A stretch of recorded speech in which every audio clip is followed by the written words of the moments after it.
الحمدللہ رب العالمین والصلاة والسلام علی سید الانبیاء والمرسلین اما بعد فاعوذ باللہ من الشیطان الرجیم بسم اللہ الرحمن الرحیم۔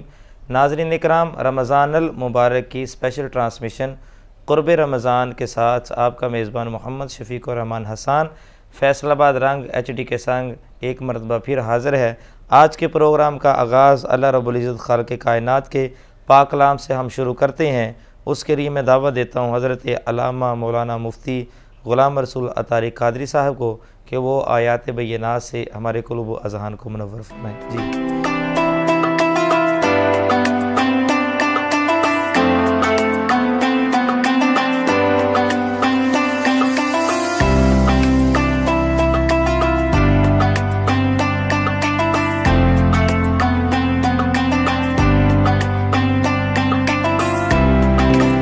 اعوذ باللہ من الشیطان الرجیم بسم اللہ الرحمن الرحیم لا يستوی اصحاب النار واصحاب الجنہ اصحاب الجنة هم الفائزون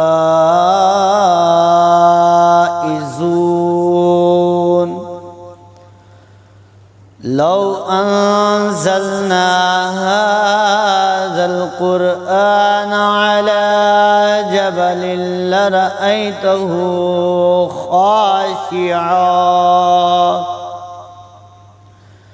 خاشعا متصدعا من خشية الله وتلك الأمثال نضربها للناس لعلهم يتفكرون صدق الله العظيم۔ ماشاءاللہ، سبحان اللہ۔ ناظرین کرام، آج کے پروگرام کا آغاز اللہ رب العزت خالق کائنات کے پاک کلام سے ہو چکا ہے۔ نعت رسول مقبول صلی اللہ علیہ وآلہ وسلم کے لیے میں گزارش کروں گا جناب محترم علی رضا پائنتنی صاحب سے کہ وہ آئیں اور نعت رسول مقبول صلی اللہ علیہ وآلہ وسلم پیش فرمائیں۔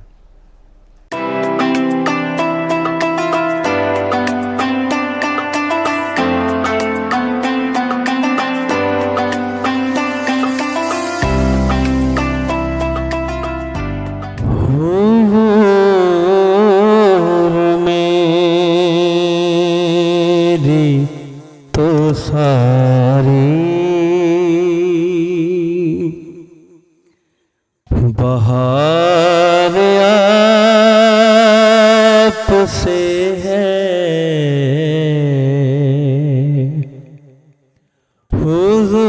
حضور میری تو ساری بہار آپ سے ہے، میں بے قرار،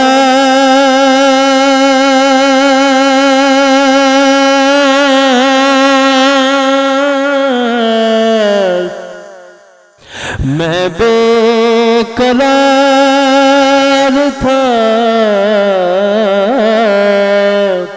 میرا قرار آپ سے ہے، حضور میری تو ساری بہار آپ سے ہے،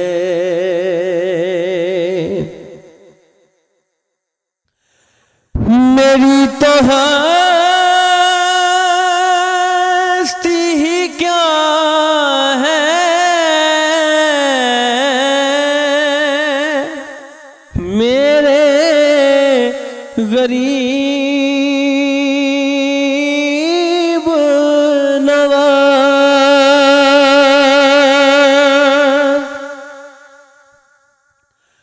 میری تو ہستی ہی کیا ہے میرے غریب نواز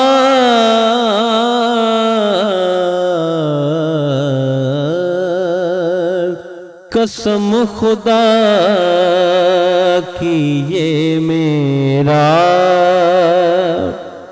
وقار آپ سے ہے میں بے قرار تھا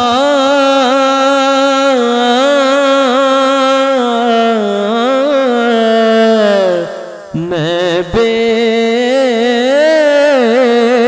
قرار تھا میرا قرار آپ سے ہے حضور میری تو ساری بہار آپ سے ہے۔ اور شعر دیکھیے گا، کہاں وہ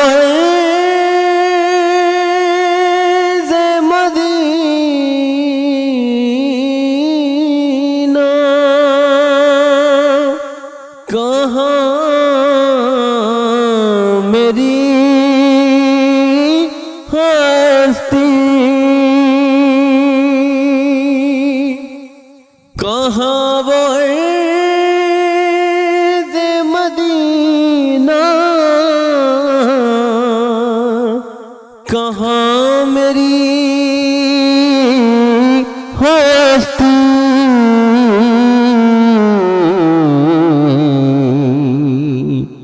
یہ حاضری کا سبب بار آپ سے ہے، یہ حاضری کا سبب بار میں بے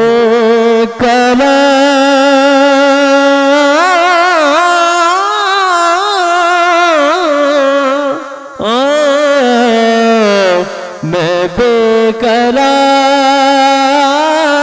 تھا، میرا قرار آپ سے ہے، حضور میری تو ساری بہار آپ سے ہے۔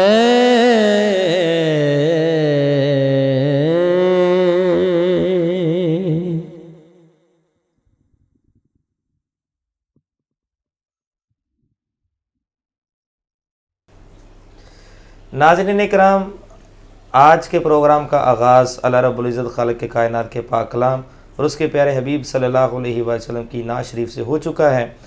آج کے ہم موضوع کی طرف بڑھتے ہیں۔ آج کا ہمارا موضوع ہے فتح مکہ۔ آج ہمارے ساتھ شریک گفتگو ہیں حضرت علامہ مولانا مفتی غلام رسول عطاری قادری رضوی۔ آپ شہر نائب محدث اعظم سمندری شریف سے تشریف لائے ہیں، ہم آپ کو خوش آمدید کہتے ہیں۔ مفتی صاحب، ناظرین کو بتائیے کہ فتح مکہ کس سن ہجری میں ہوا؟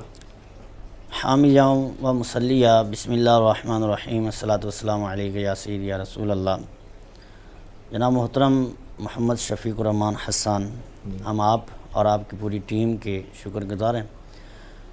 فتح مکہ یہ مسلمانوں کے لیے ایک بہت مسرت کا دن تھا، اور فتح مکہ جب ہوا تو پیارے آقا کریم علیہ الصلوۃ والسلام عہد بینات کی تلاوت کر رہے تھے قرآن پاک کی آیت کی، جا الحق و زہق الباطل، حق آ گیا اور باطل چلا گیا۔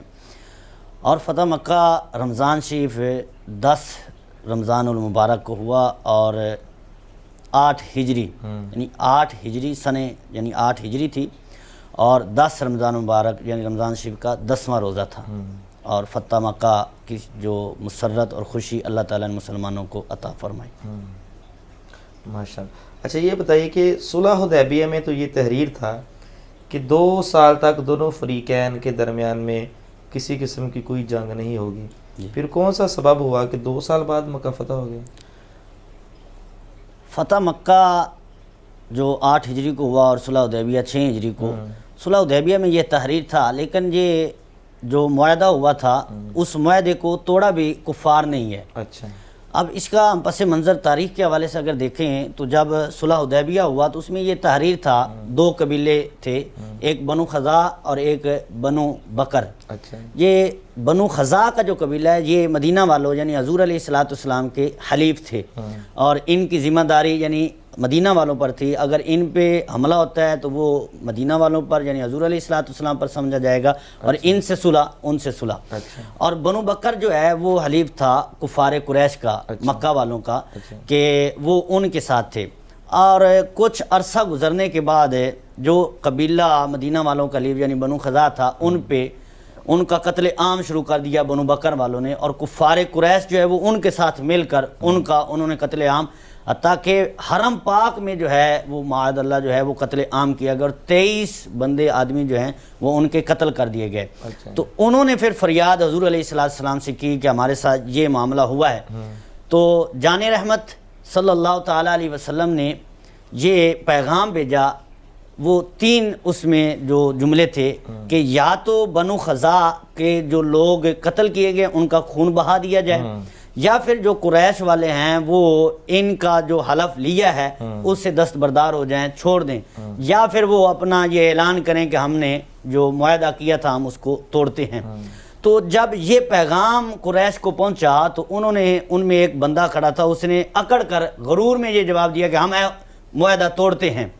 تو اب جب یہ پیغام مدینہ شریف حضور علیہ السلام کو چلا گیا تو ادھر ان کو شرمندگی ہوئی، اور انہوں نے کہا کہ اب مسلمان وہ پہلی حالت میں نہیں رہے، اب انہوں کو مسلمانوں کو طاقت حاصل ہو گئی، اب اگر وہ ہم پر حملہ کریں گے تو وہ مکہ فتح کر لیں گے۔ اچھا، تو اب ان کو شرمندگی ہوئی، حتیٰ کہ ابو سفیان کو بھیجا بھی مدینہ شریف میں کہ جاؤ تجدید عہد کر کے آؤ، کسی طرح وہ صلح حدیبیہ والا جو عہد ہوا تھا اس کی تجدید کر کے آؤ، لیکن وہ ناکام رہے، اس میں وہ کامیاب نہ ہو سکے۔ تو حضور علیہ السلام 10,000 کا لشکر لے کر مدینہ شریف سے نکلے، اور دوسری روایت میں 12,000 میں۔ تو اعلیٰ حضرت نے اس میں تطبیق پیدا کی ہے کہ آپ فرماتے ہیں یہ بھی ہو سکتا ہے کہ جب نکلے مدینہ شریف سے تو اس وقت 10,000 تعداد ہو، اور جب راستے میں آئے تو کچھ لوگ قبیلے والے ملتے گئے تو وہ 12,000 کی تعداد مسلمانوں کی ہو گئی۔ تو 10,000 کا لشکر لے کر حضور علیہ السلام نکلے، اور پھر اس عظیم لشکر کو اللہ تعالیٰ نے فتح عطا فرمائی۔ اور اس موقع پر ایک یہ بات عرض کرنا چاہوں گا، اب حضور علیہ السلام کا انداز دیکھیں، سرکار کی زندگی ہمارے لیے اسوہ حسنہ ہے۔ اللہ تعالیٰ نے فرمایا لقد کان لکم فی رسول اللہ اسوۃ حسنہ، کہ سرکار کی زندگی میں ہمارے لیے اسوہ حسنہ ہے، سرکار کی ساری زندگی ہمارے لیے بہترین نمونہ ہے۔ اب اس موقع پر بھی یعنی کہ ہماری زندگی کا کوئی معاملہ بھی ہو اس میں سب سے پہلے حضور علیہ السلام کی زندگی ہوگی۔ اب فوج کی تربیت کے لحاظ سے حضور علیہ السلام کے جہاں اسوہ حسنہ دیکھیں کہ جب مر الزہران یہ ایک جگہ ہے وہاں پہنچے نا تو قبیلہ وہ لشکر جو تھا وہاں رکے، تو اب حضور علیہ السلام نے کیسا پیارا انداز وہاں اپنایا۔ سرکار علیہ السلام نے فرمایا 10,000 کا لشکر تھا، تو سرکار نے فرمایا ہر ایک مجاہد اپنا اپنا خیمہ لگائے، اور ہر ایک بندہ جو ہے اپنے خیمے کے سامنے آگ جلائے، اللہ اکبر، چولہا جلائے تاکہ ان کی داغ بیٹھے، ان کے اوپر بیٹھ جائے۔ تو اب جب وہ 10,000 لوگوں نے آگ جلائی تو انہوں نے دیکھا تو ان کے تو وہ جناب کفر وہ معاملہ ہوگا کہ اتنا بڑا لشکر میلوں میں آگ جل رہی ہے، تو وہ جو ہے نا وہ دھاک بیٹھ گئی۔ اور پھر سرکار نے یہ بھی فرمایا کہ نصرت بالرعب مسیرۃ شہر، سرکار نے فرمایا اللہ نے یہ مجھے خاصیت عطا فرمائی کہ میں ایک ماہ کے مسافر پر ہوتا ہوں اور اللہ تعالیٰ میرا روب دشمنوں کے دل میں ڈال دیتا ہے. تو یہ حضور علیہ السلام نے اپنایا تو یہ روب ان کے دل میں پہلے ہی بیٹھ گیا کہ اتنا بڑا لشکر آ رہا ہے, تو انہوں نے جو ہے وہ لڑنے کی جسارت ہی نہیں کی, مکہ فتح ہو گیا. اچھا, اس موقع پر حضور علیہ السلام کا اخلاق حسنہ کیسا رہا؟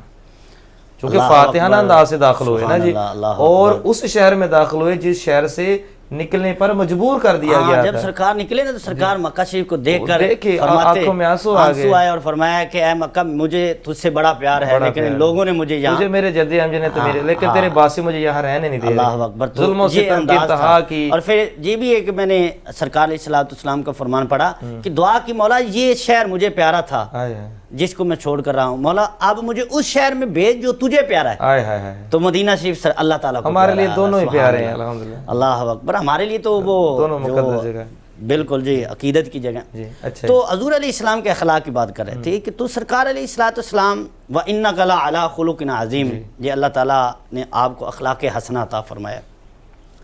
جب مکہ فتح ہوا تو اب کافر جو ہیں وہ ندامہ سے سر جھکائے ہیں, کھڑے ہوئے ہیں. اب ان میں وہ لوگ بھی ہیں جنہوں نے معاذ اللہ حضور علیہ السلام کی شہزادی کو شہید کیا, اور حضرت امیر حمزہ سرکار آپ کی شہزادی سیدہ زینب 4 شہزادی ہیں نا, تو حضرت زینب کو انہوں نے شہید کیا علیہ السلام. اور حضرت امیر حمزہ سرکار کے محبوب چچا جان معاذ اللہ ان کا کلیجہ چبایا گیا, وہ لوگ بھی وہاں موجود ہیں. سرکار پہ جس نے نیزہ مارا وہ بھی وہاں کھڑا ہے, اور سرکار پہ اجڑیاں ڈالنے والے, طائف میں جو معاملات تھے وہ کرنے والے, پتھر مارنے والے, اور شعب ابی طالب کے معاملات, وہ کانٹے بچانے والے, اجڑیاں, وہ سارے لوگ سامنے کھڑے ہیں. اب وہ یہ سوچ رہے تھے کہ اگر کم از کم ہمیں سزا ہوئی تو مدینہ مکہ سے ہمیں شہر بدر کیا جائے گا, نکال دیا جائے گا. یہ ان کے ذہن میں کم سزا تھی, پھانسی بھی ہو سکتی تھی, قتل و غارت بھی ہو سکتا تھا. یعنی کہ وہ کہتے تھے کہ اگر کم از کم ہمیں سزا دی گئی نا تو یہاں سے جو ہے ہمیں یہ ہوگا کہ مکہ سے شہر بدر کر دیا جائے گا. لیکن قربان جائیں رحمت للعالمین, رب نے جن کو بنا کر بھیجا کائنات کے لیے رحمت ہے, تو سرکار علیہ السلام نے فرمایا لا تثریب علیکم اليوم, آج کے دن تم پر کوئی الزام نہیں ہے, جاؤ میں نے تم سب کو معاف کر دیا. سبحان اللہ. تو یہ حضور علیہ السلام کا اخلاق حسنہ ہے. اور پھر دوسری جگہ میں ایک اور مثال عرض کرنا چاہوں گا. اب فاتحانہ انداز سے سرکار علیہ السلام مکہ شریف میں داخل ہو رہے ہیں. اب فاتحانہ انداز ہے, اور جو مکہ شہر کو فتح کر رہا ہے تو اس کا انداز کیسا ہوگا. لیکن قربان جائیں تاریخ نگاروں نے, سیرت نگاروں نے لکھا کہ حضور علیہ السلام جب مکہ شریف میں داخل ہو رہے تھے تو سرکار علیہ السلام نے سر اتنا جھکایا ہوا تھا کہ وہ جو سواری کے اوپر کجاوا ہوتا ہے اس کے اوپر سرکار کے امامے کا کور لگ رہا تھا. اللہ, سیاران کا امامہ باندھا ہوا ہے سرکار نے. یہ فاتحانہ انداز, یہ نہیں کہ وہ فاتح انداز میں سینہ چوڑا نہیں ہے, وہ نہیں ہے, یہ نہیں ہے, یہ نہیں کہ وہ آج ہی انکساری اللہ تعالیٰ کی بارگاہ میں شکر گزارے کہ کہ جو اللہ کی بارگاہ میں حاضری کرتا ہے اللہ اس کو بلندیاں عطا فرماتا ہے. پھر دوسرا اخلاق حسنہ دیکھیں کہ جب سرکار داخل ہوتے ہیں تو حضور علیہ السلام کا ایک ردیف ہے, ردیف کہتے ہیں جو سواری میں پیچھے بیٹھا ہوا, اس ردیف کا نام اسامہ بن زید ہے. اور اسامہ بن زید کا تعارف کیا ہے, یہ اسامہ بن زید حضرت زید بن حارثہ رضی اللہ تعالیٰ عنہ کے بیٹے ہیں, اور زید بن حارثہ غلام ہیں. غلام کے بیٹے کو حضور نے اپنے پیچھے بٹھایا ہوا. اللہ اکبر. اور پیغام دیا ہے کہ اب دوسری دیکھیں کعبے کی چھت پہ حضرت بلال کو کھڑا کیا. اللہ اکبر. بڑے بڑے لوگ وہاں پر شیخ الحدیث ابو ہریرہ بھی موجود ہیں, اور مفتی اعظم حضرت عبداللہ ابن مسعود بھی موجود ہیں, جلیل القدر صحابی وہاں موجود ہیں. لیکن سرکار علیہ السلام کا انداز دیکھیں, ایک غلام کو کعبے کی چھت پہ کھڑا کر دیا اور ایک کو اپنے پیچھے بٹھا لیا, اور لوگوں کو یہ سبق دیا کہ یہ میری بھی فتح ہے اور آج کے بعد غلاموں کو بھی فتح ہے. یہ انداز اپنایا. مفتی صاحب یہ بتائیے کہ کفار کے ذہن میں طرح طرح کے خیالات تھے, اب ہمارے ساتھ یہ ہو گئی, نہ جانے وہ کون سے منصوبے بنائے ہوئے تھے کہ اب ہم کیا کریں گے, ہماری گردنیں کاٹی جائیں گی, ہمارے لاشیں بچھائے جائیں گے, ہم سے بدل لے. حضور علیہ السلام نے پھر کفار سے کیا حسن سلوک کیا. آج لوگ ہمیں بڑا کہتے ہیں جی اسلام جو ہے یہ دہشت گردی کا مذہب ہے, یہ انتہا پسندی کا مذہب ہے. اسلام نے کفار کو پھر کیا دیا؟ اللہ اکبر. اب دیکھیں مکہ فتح ہو چکا ہے, لوگ سامنے گردنیں جھکائے کھڑے ہیں, اور حرکت اور جسارت بھی نہیں ہے, اور تیار ہیں, گردن اترنے والی ہے. اب ہمارے ساتھ اب اسلام کیا سبق دیتا ہے. حضور علیہ السلام نے اعلان فرمایا جو دروازہ بند کر لے اس کے لیے امان ہے. اللہ اکبر. جو کعبے میں داخل ہو جائے اس کے لیے امان ہے. ہتھیار فرمایا ڈال جو دے۔ ہتھیار ڈال دے اس کے لیے امان ہے۔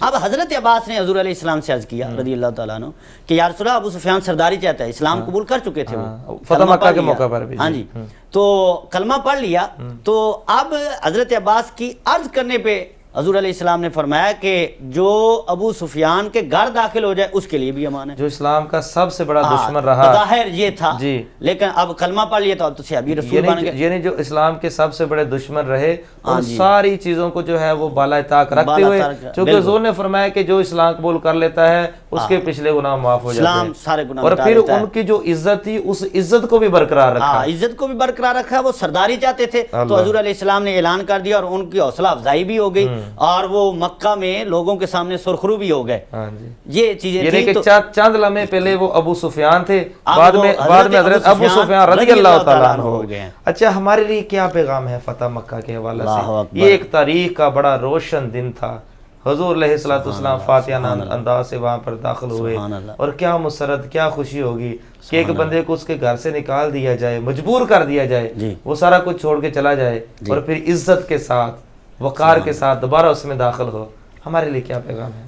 دیکھیے ہمارے لیے یہ پیغام یہ ہے کہ حضور علیہ السلام نے بڑے بڑے قتلوں کو معاف کر دیا، بڑا بڑا ظلم کرنے والوں کو معاف کر دیا۔ ہمارے یہاں ہمارے معاشرے میں بھائی بھائی کا گلا کاٹ رہا ہے، بھائی بھائی کا دشمن ہے، کوئی رشتے کی جو ہے وہ تقدس نہیں قدر و رکھا قیمت جاتا، رہی نہیں، قدر و قیمت ہے ہی خون نہیں، سفید ہو گئے ہیں بالکل سے جو ہے نا یہ معاملات۔ حضور علیہ السلام نے گورا کالا یہ سارے جو ہیں یہ تفریق ختم کر دی، سب کو ایک صف میں کھڑا کر دیا، بنیاد تقویٰ دیا، اسلام دیا، اسلام دیا، ایک ہی صف میں کھڑے ہو گئے محمود و عیاد، نہ رہا نہ بندہ رہا نہ بندہ بندہ نواز۔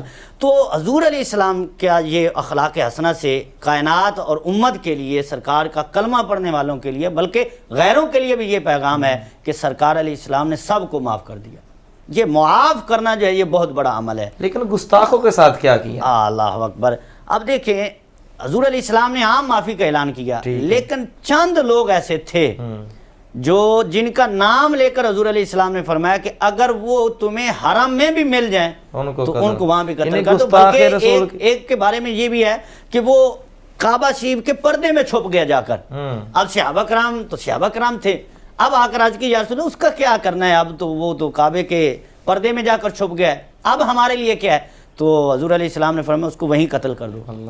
اب ایک طرف تو سب کو معافی ہے لیکن گستاخ رسول کو کوئی معافی مفتی نہیں۔ صاحب یہاں پر ایک اور ہے کہ سیرت نگاروں نے اس کو بڑے وضاحت کے ساتھ لکھا ہے کہ جب حضور تشریف لا رہے تھے تو ایک صحابی کی ڈیوٹی تھی کہ وہ آگے جا کر راستہ دیکھیں، انہوں نے راستے میں دیکھا کہ کتیا نے تازہ تازہ بچے لیے ہیں، انہوں نے آ کر حضور سے عرض کی یا رسول اللہ صلی اللہ علیہ وسلم وہاں پر کتیا نے بچے دیے ہیں، کہیں لشکر جو ہے وہ لا علمی میں رونے، سرکار نے فرمایا تمہاری ڈیوٹی ہے یہاں کھڑے ہو جاؤ، یہاں ان کی حفاظت کرو۔ کتیا کے بچے بچ ان کی گئے، حفاظت کرو، کتیا کے بچے بچ گئے، انسان ہو کر کیوں نہ بچا؟ وجہ کیا ہے کہ گستاخ رسول کی کوئی معافی نہیں ہے۔ بالکل یہی تربیت اور یہی اسلام کا، یہی ہم پیغام دینا چاہتے ہاں ہیں۔ جی، کوئی سکھ ہے سکھ بن کر رہے، ہندو ہے ہندو بن کر اپنا رہے، مذہب ہے اس کو آزادی ہے، ہمارے ملک میں رہ رہے ہیں، لیکن جو اللہ جو حضور کی گستاخی کرے، قرآن کی گستاخی کرے، اس کے لیے کوئی معافی اس کے لیے کوئی معافی نہیں ہے۔ اب دیکھیں دوسری بات میں جہاں عرض کرنا چاہوں گا، حضور علیہ السلام کی تربیت دیکھیں کہ ایک جانور ہے اور پھر یہ کتا کتیا یہ منحوس جانور ہے، اس کو حدیث میں ہے کہ جس گھر میں ہو رحمت کا فرشتہ نہیں آتا، لیکن حضور علیہ السلام کیا فرماتے ہیں، صحابہ کرام کی تربیت کیا کہ اس کا بھی خیال کرو۔ اور جن صحابہ کرام ان کو بھی حقوق مل گئے، ان کے بھی حقوق ادا کیے، ان کے بھی بیان کیے، جن کی یہ تربیت ہے کہ ایک جانور ہے بھی وہ کتیا، اس کے حقوق اور اس کا جو ہے وہ خیال، ان پہ ظلم نہیں ہو رہا تو وہ کیا حضور کی حال پہ ظلم کریں گے؟ یہ ایک سبق ہے کہ یہ اصل میں جو یہ اعتراض کرتے ہیں وہ حضور کی تربیت پہ اعتراض کر رہے ہیں، معاذ اللہ، اللہ اکبر۔ دیکھا جائے تو یہ بات کہاں تک جاتی ہے، لیکن یہ حضور علیہ السلام کی تربیت تھی کہ ان میں آپس میں پیار تھا، رحماء بینہم، یہ تصدیق کرتا ہے ان کے پیار کی کہ ان میں کوئی نفرت بغض عداوت نہیں تھا، ان میں پیار تھا۔ یہ اس بات پہ نص قطعی ہے، قرآن کہتا ہے کہ حضور کے جتنے بھی غلام ہیں وہ محبت کرنے والے ہیں۔ معاشرہ ناظرین کرام، بڑی آسان انداز سے فتح مکہ کا جو ہمارا موضوع تھا اس کے اوپر گفتگو فرما رہے تھے، اور بڑا خوبصورت آج آپ نے پیغام بھی دیا حضرت علامہ مولانا مفتی غلام رسول عطاری قادری رضوی صاحب۔ ناظرین کرام، ہمارے پروگرام کا وقت ختم ہوا، انشاءاللہ اگلے پروگرام کے لیے اپنے میزبان محمد شفیق الرحمان حسان کو قرب رمضان کی اس ٹرانسمیشن میں اجازت دیجیے۔ فیصل آباد رنگ HD کے سنگ انشاءاللہ پھر ہم حاضر ہوں گے. تب تک کے لیے خدا حافظ.